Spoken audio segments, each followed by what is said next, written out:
So Gujarat viewers எல்லாருக்கும் வணக்கம். So இன்னைக்கு வந்து நம்ம கோட் படத்தோட ரிவ்யூ பத்தி தான் பார்க்க போறோம். So the GOAT, the greatest of all time, Thalapathy Vijay நடிச்ச படம். அண்ட் இந்த படத்துக்கு பார்த்தீங்கன்னா லியோக்கு அப்புறம் இந்த படம் வருது. லியோக்கு வந்து ஃபர்ஸ்ட்ல இருந்தே ஒரு ஹைப் இருந்துச்சு. ஆனால் இந்த படத்துல பார்த்தீங்கன்னா பயங்கர ஹைப்லாம் ஒண்ணுமே பெருசா இல்லை. ஆனால் 3 டேஸ்க்கு முன்னாடி இந்த டேரக்டர், ப்ரொடியூசர், ஆர்டிஸ்ட் கொடுத்த இன்டர்வியூல எல்லாருமே ஹைப் ஆயிட்டாங்க. ஸோ விஜய் ஃபேன்ஸை தாண்டி ஜென்ரல் ஆடியன்ஸும் வந்து பயங்கரமா காத்திருந்தாங்க. என்னதான் படத்துல பண்ணி வச்சிருக்காங்க, போய் பார்த்தே ஆகணும்டா ஃபர்ஸ்ட் டே அப்படின்னு சொல்லிட்டு. ஸோ கிட்டத்தட்ட இந்த படத்தை பார்த்துட்டு நானும் ஃபர்ஸ்ட் ஷோ போய் பார்த்துட்டு வந்துட்டேன். கிட்டத்தட்ட எப்படி இருந்துச்சு அப்படின்னா, ரொம்ப நாள் கழிச்சு நம்ம வீட்டில் ஒரு வாழை இலை நல்லா விரிச்சு வச்சு சிக்கனு, மட்டனு, ஃபிஷ்ஷு, சாம்பார் அப்படின்னு சொல்லி ஒரு பெரிய விருந்து சாப்பிட்டா எப்படி இருக்கும், அதுதான் இந்த கோட். ஸோ கிட்டத்தட்ட துப்பாக்கிக்கு அப்புறம் நினைக்கிறேன், எனக்கு துப்பாக்கிக்கு அப்புறம் இப்போதான் வந்து ஒரு ஃபுல் ஃபிளெஜ்டான ஒரு தளபதி படத்தை வந்து நம்ம பார்க்க முடியுது. டான்ஸு, அதுக்கப்புறம் காமெடி, ஃபைட்டு, ட்விஸ்ட், அதுக்கப்புறம் வந்துட்டு டபுள் ஆக்ஷன், இந்த மாதிரி ஏகப்பட்ட ஸ்பெஷலான விஷயங்கள்லாம் வந்து இந்த படத்துல வந்து வச்சிருக்காங்க. ஸோ ஃபுல்லா அப்படி ஒரு சூப்பரா பேக்கேஜ் பண்ணியிருக்காங்க. அண்ட் ஸ்டோரி, ஸ்கிரீன் பிளே பத்திலாம் நான் பெருசா சொல்ல விரும்பல. ஏன்னா இந்த படத்துல பாத்தீங்கன்னா நிறைய விஷயங்கள் சர்ப்ரைஸா இருக்கு. அண்ட் எனக்கு ரொம்ப வியப்பா இந்த விஷயம் என்னன்னா, இந்த ஒரு தாட்டை வந்து எப்படி வந்துட்டு டைரக்டர் வந்து கன்வின்ஸ் பண்ணாரு விஜய் சார் அப்படின்றது தான். அதாவது டியூவல் ஆக்ஷன் சப்ஜெக்ட் தான், ஆனா இதுலயே வந்து டிஃப்ரெண்டா இப்படி பண்ணலாம் அப்படின்ற ஒரு விஷயம், அந்த அந்த ஒரு விஷயம் வந்து டைரக்டருக்கு இருக்கும் இல்லையா, அதை வந்து விஜய் சார் கிட்ட சொல்லி கன்வின்ஸ் பண்ணி அவர் ஒத்துக்கிட்டு உள்ள வந்து அதுக்கப்புறம் ஒரு ஸ்கிரீன் பிளே பண்ணி அதுக்கப்புறம் அதை சுத்தி நிறைய கேரக்டர்ஸ் பில்ட் பண்ணது வந்து ரொம்ப சூப்பரான விஷயமா இருந்துச்சு. ஸோ இந்த படத்துல வந்து விஜய் ஃபேன்ஸ் சாட்டிஸ்ஃபை பண்ற மாதிரி ஏகப்பட்ட சீக்வன்சஸ் இருக்கு. அதுவும் செகண்ட் ஹாஃப்லாம் பாத்தீங்கன்னா பயங்கரமா செதுக்கி இருக்காங்க. வெங்கட் பிரபு வந்து எப்படிப்பட்ட ஒரு பிளான் பண்ணிருக்காருன்னா, இன்னும் 2 படம் தான் இருக்கு தளபதி விஜய்க்கு, அதுக்கப்புறம் அவர் பொலிட்டிக்ஸ் போயிடுவாரு. ஸோ அதுக்கு நம்மளோட படம் வந்து பயங்கரமா செலிப்ரேஷன் படமா இருக்கணும் அப்படின்ற மாதிரி ஒரு விஷயம் தான் அவரோட மைண்ட்ல இருந்திருக்கும்னு நினைக்கிறேன். அப்படி வந்து நிறைய ஏகப்பட்ட அவரோட பழைய படங்களோட ரெஃபரன்ஸ், அதுக்கப்புறம் அதோட மேனரிசம்ஸ், அதுக்கப்புறம் நிறைய பேரோட சர்ப்ரைஸ் கேமியோஸ், ஏகப்பட்ட சர்ப்ரைஸ் இருக்கு படத்துல, எதுவுமே சொல்லல. இந்த படம் வந்து எப்படிப்பட்ட படம் அப்படின்னா, கண்டிப்பா வந்து தியேட்டர்ல போய் பயங்கரமா செலிப்ரேட் பண்ணி பார்க்க வேண்டிய ஒரு படம் தான். ஸோ இதுல வந்து நீங்க லாஜிக்கலா வந்து அது சரியில்லை, இல்ல இது சரியில்லை அப்படின்றது நம்ம எக்ஸ்பெக்டே பண்ண முடியாது. ஏன்னா கமர்ஷியல் சினிமால லாஜிக்கை பார்க்காதீங்க, மேஜிக்கை மட்டும் பாருங்க அப்படின்றது தான் சினிமாவோட பேசிக் ரூல், ரூலே அதுதான். நீங்க ஆர்ட் பிலிம்ஸ்ல வந்துட்டு நீங்க படத்தை வந்து நிறைய விஷயங்கள்ல வந்து நீங்க கிரிட்டிசைஸ் பண்ணலாம், கேட்டகரைஸ் பண்ணலாம். பட் ஆனா கமர்ஷியலை பொறுத்த வரைக்கும் ஒன்னே ஒண்ணுதான், கமர்ஷியல் பண்றதுன்றது ஆடியன்ஸை சாட்டிஸ்ஃபை பண்றது, ஃபேன்ஸை சாட்டிஸ்ஃபை பண்றது. ஸோ அங்க வந்து நீங்க போய் லாஜிக்கை பார்த்தீங்கன்னா எதுவுமே வேலைக்கு வராது. ஸோ மேஜிக்கை பாருங்க, ரசிங்க. ஸோ இதில் இந்த படத்துல வந்து டெக்னிக்கலா பாத்தீங்கன்னா சூப்பரா ஒர்க் பண்ணிருக்காங்க. எஸ்பெஷலி நம்ம மியூசிக் டைரக்டர் யுவன் சங்கர் ராஜா. இந்த சாங்ஸ் வரும்போது பயங்கரமா கலாய்ச்சாங்க அவரை. எந்த சாங்குமே சரியில்லை, பிஜிஎம் எப்படி வரப்போகுதுன்னு தெரியல, அனிருத் அளவுக்கு இருக்குமா அப்படின்ற மாதிரிலாம் ஒரு பேச்சு போயிட்டு இருந்துச்சு.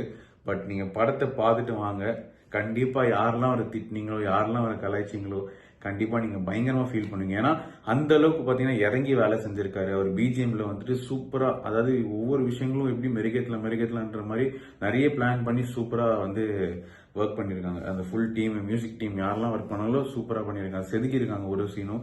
எஸ்பெஷலி அந்த இன்டர்வல் சீக்வன்ஸ்க்கு முன்னாடி வர ஒரு பிஜிஎம்மா இருக்கட்டும், இல்ல கிளைமேக்ஸ்க்கு முன்னாடி வர போற அந்த த்ரில்லிங்கான பிஜிஎம்மா இருக்கட்டும், எல்லாமே வந்து பாத்தீங்கன்னா படத்தை வந்து செம்மையா எலிவேட் பண்ணிருக்கு.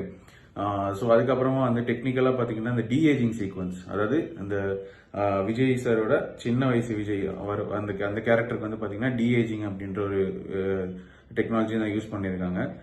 ஸோ அது வந்து எப்படி ஒர்க் அவுட் ஆயிருக்கு அப்படின்னு பாத்தீங்கன்னா, இந்த படத்துல ஸ்பார்க்னு ஒரு song, video song first release பண்ணாங்க.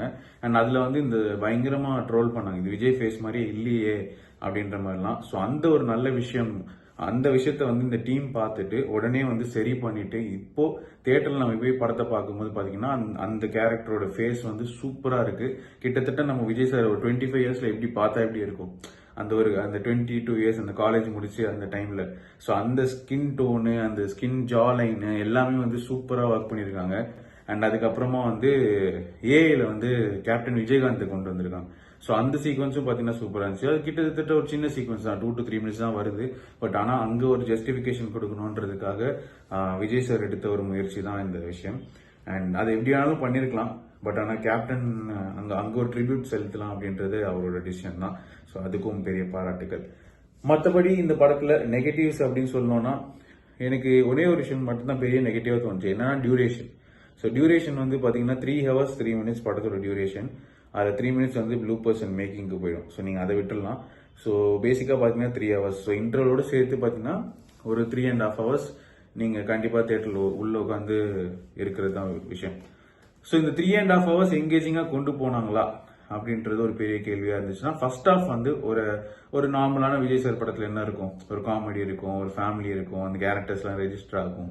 ஸோ அப்படிப்பட்ட ஒரு நார்மலான ஃபர்ஸ்ட் ஆஃப். பட் இன்டர்வெல்ல ஒரு பெரிய ட்விஸ்டோட வந்து முடிக்கிறாங்க. ஸோ அதை வந்து செகண்ட் ஹாஃப்க்கு அப்படியே அந்த ஸ்டேஜ் செட் பண்ணிடுறாங்க. செகண்ட் ஹாஃப் வந்து செதுக்கி இருக்காங்க. கிட்டத்தட்ட பாத்தீங்கன்னா செதுக்குன்னு, அதாவது லைட்டா இடி ஆரம்பிச்சு கடைசியில ஒரு பீக்ல போய் நின்று படம் முடியுது. ஸோ அது வந்து செகண்ட் ஹாஃப்ல வந்து பயங்கரமா என்ன சொல்ற, ஸ்கிரீன் பிளே வந்து பாத்தீங்கன்னா ரேசி ஸ்கிரீன் பிளே தான். அதாவது எப்படி போச்சுன்னே தெரியாது. 1.5 மணி நேரம் சர்ன்னு போயிடுச்சு. எஸ்பெஷலி லாஸ்ட் 40 minutes ஏகப்பட்ட சர்ப்ரைஸ் இருக்கு. ஏகப்பட்ட சில ஆக்டர்ஸோட கேமியோ பெர்ஃபார்மன்ஸ் எல்லாம் இருக்கு. ஸோ அதெல்லாம் வந்து நான் உங்களுக்கு ஸ்பாய்லரா சொல்ல விரும்பல.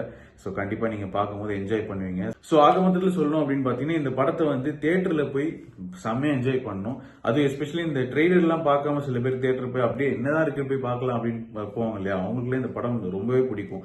ஏன்னா இது என்ன கதை, இது எது நோக்கி போகுது எதுவுமே தெரியாம ஜஸ்ட் போய் ஒரு உட்காடுறாங்க. பட் இதுதான் கதை, இப்படிதான் கொண்டு போகணும் அப்படின்னு சொல்லிட்டு அவங்க ஒரு ரைடு மாதிரி கொண்டு போறாங்க. ஸோ அதுவே வந்துட்டு ஒரு பெரிய என்கேஜிங் ஃபேக்டரா இருக்கும்.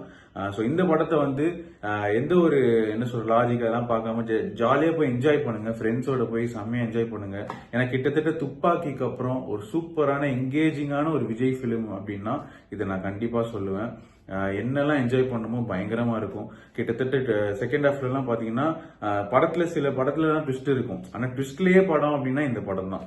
ஏகப்பட்ட ட்விஸ்ட் இருக்கு. அண்ட் கிட்டத்தட்ட ஒரு 10க்கு மேல தியேட்ரிக்கல் மூமெண்ட்ஸ் இருக்கு. தியேட்டர்ல நீங்க எழுந்து கத்துறதுக்கான அந்த ஒரு விஷயமும் வந்து இதுல வச்சிருக்காங்க. அண்ட் கடைசியில ஏகப்பட்ட சர்ப்ரைஸும் இருக்கு. ஸோ கண்டிப்பா இந்த படத்தை, அதுவும் இந்த விநாயகர் சதுர்த்தி வீக்கெண்ட்ல கண்டிப்பா ஃபேமிலியோட ஃப்ரெண்ட்ஸோட போய் தியேட்டர்ல நீங்க என்ஜாய் பண்ணுங்க. அண்ட் இன்னும் ஒரு படம் தான் இருக்குன்னு நினைக்கிறேன் விஜய் சார் கரியர்ல.